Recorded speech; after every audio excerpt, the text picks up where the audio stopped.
What is up, everybody? Welcome into our Pittsburgh Steelers NFL Draft Series. We are getting warmer and very excited to be breaking down some of the top prospects who have been connected to the Steelers throughout this process. I am Mike Nicastro, and joining me soon to break down the Steelers' potential first-round picks will be another member of the Sick Podcast team. We're absolutely stoked to have him on. This is going to be a series where we're breaking down plenty of guys. So if you're tuned into the first one here, just know that we're going to have several profiles coming your way leading up to the big dance, the 2024 NFL Draft.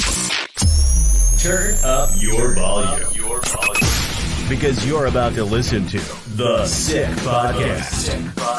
Steelers Crazy. Harris Smith shields. Flacco, Polamalu takes it home. Super Bowl 43.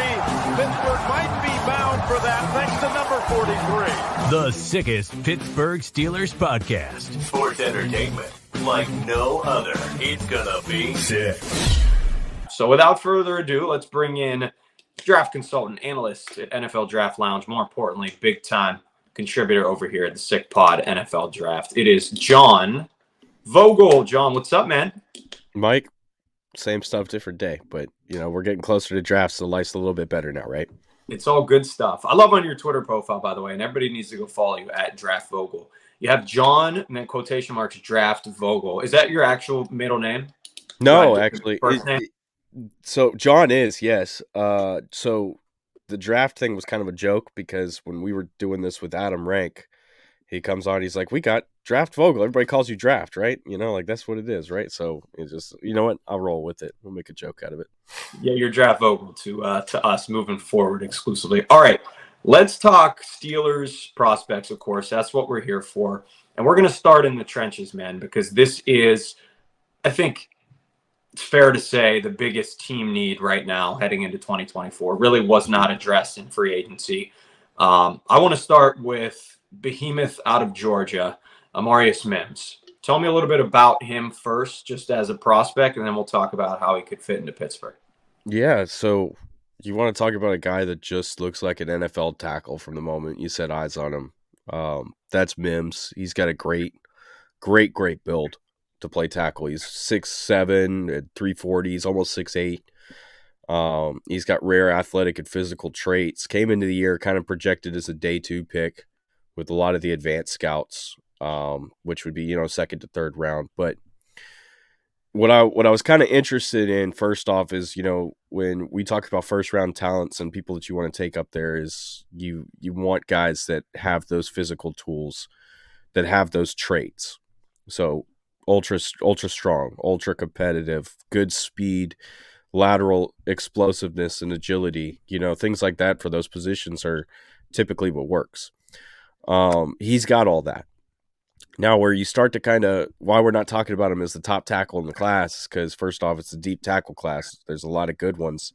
And secondly, he has a little bit of work that he's going to have to do with refining some of the mechanics to his game. So, he hasn't played a whole lot of football at this point.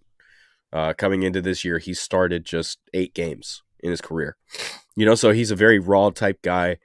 Reminds me a lot in his build and his skill style of Eric Flowers, who was a first-round pick, I believe top 15 pick with the New York Giants. Might have been top 10. But he's a guy that could get into some pass protection. He can get downhill and do some run blocking. Played right tackle at Georgia, so you're probably looking at him being a right tackle at the next level too. Yeah, absolutely. And obviously a great problem for a team like Pittsburgh that it is such a deep offensive line class. It sounds like maybe any other year he'd be, top 15, top 20 pick and might fall in that 20 to 30 range based on the depth of this class. Where would you have him kind of in the pecking order, assuming, behind Joe Alt, of course, but who do you have in front of him? Do you have a guy like Fatanu? Do you have a guy like Guyton? Where's he in your pecking order? So right now, Alu Fashanu is my top graded tackle in the class. Fashanu, just very clean. Joe Wall's in right behind him. I really like J.C. Latham, out of Alabama. Graham Barton, and then Tylese Fuaga out of Oregon State. Those are all the guys that I have in front of him personally. Now, the thing is, the way that my grading system works, the way that I kind of look at players is I want guys in the first round that are going to be immediate contributors, immediate guys that are going to start. Mims has that potential where he could start immediately, but the real reason that you're going to take him in the first round is because he has so much raw potential upside as a prospect.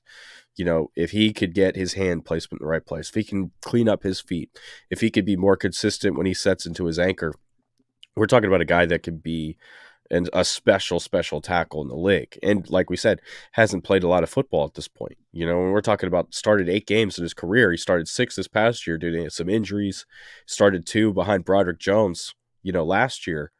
That's a guy that the potential's huge, so a lot of times you'll draft guys early in the draft, in the first round, especially when you start getting into the bottom end of the first round. You draft him based on potential.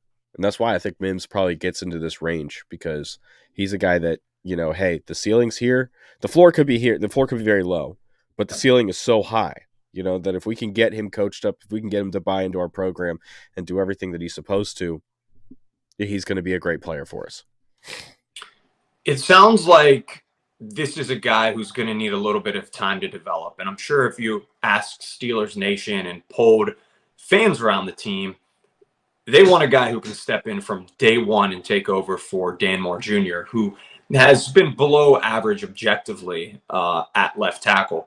But it sounds like it's going to take, half a season or so. You would anticipate, right, if you had to take a guess, where he would be able to actually contribute. You could probably get away with starting him right away. It just depends on what you're trying to do, right? Or if you want to switch him over to the left side because he's played right tackle, that takes an adjustment, for a player to make, because if you think about mirroring, writing with your left hand, if you're right-handed, or vice versa, that's essentially what you're asking a right tackle to do when he moves to left. And so there's a process that it goes into that type of, a set where you want this guy to mirror everything that he's doing on the right side. Just do it with the other side of his body. His kick step is going to go back with his left foot now instead of his right foot, because he's going to be on that side of the field, and that's where you want to get your kick step out back into your anchor when you're dropping. So there's a lot that goes into that part of the development if you want to move him over there. Maybe you got plans to move Broderick Jones to left tackle, because I think he played right tackle this past year. Yep, and natural left tackle, but for some reason they did not make that switch attempt, and they've been hesitant to say that they are going to. So the Steelers' way for a long time has been, let's ease these guys in before throwing them right into the fire. But I'm not sure that they have necessarily the time to do that this year, given how, and you could touch on this too, how much time Fields and Wilson like to hang back in the pocket and create, right? These are two of the slowest release time quarterbacks, maybe the 2 slowest last year. So you feel like if this isn't a need that they addressed in free agency or trade, which it's not over yet, but at the time we're recording this, things could absolutely change. They're fluid. They probably want a guy who, maybe a guy you trade up. Latham, probably just a more pro-ready guy, right, who could just jump in immediately. And I think Fugog is going to be out of their range. You'd have to probably get up to like 10, 11 for that. But I think those are, if I had any nitpicking, because I'm big time on board with Mims, and I think he's going to be a star. I think that's where it would come in is can you find a guy like that who's ready to play right away? And I know some of these other profiles we'll talk about some guys who might be a little bit more draft ready, who might be a little more pro ready. From the word go. So we'll put a bow on there for Amarius Mims. What do you think? Good pick at 20, bad pick at 20 in terms of value. Where are you at? Last question. Hey, if he's there and you could get him, I think there's going to be a run on tackles kind of toward the end of the first, or toward the middle of the first round. If you could get him, go ahead, get him. You know what I'm saying? If you think that you could bring him into your program and you could develop him, get him coached up, get him to buy in, you have a really good, repertoire, good relationship with him, do it. Absolutely. But you're going to need all those things to make him a great player. Steelers love Georgia Bulldogs, so absolutely could be adding another Bulldog. I mean, literally. State of Pennsylvania loves Bulldogs, Mike. Yeah, there you go. Eagles over here, taking a lot of them too.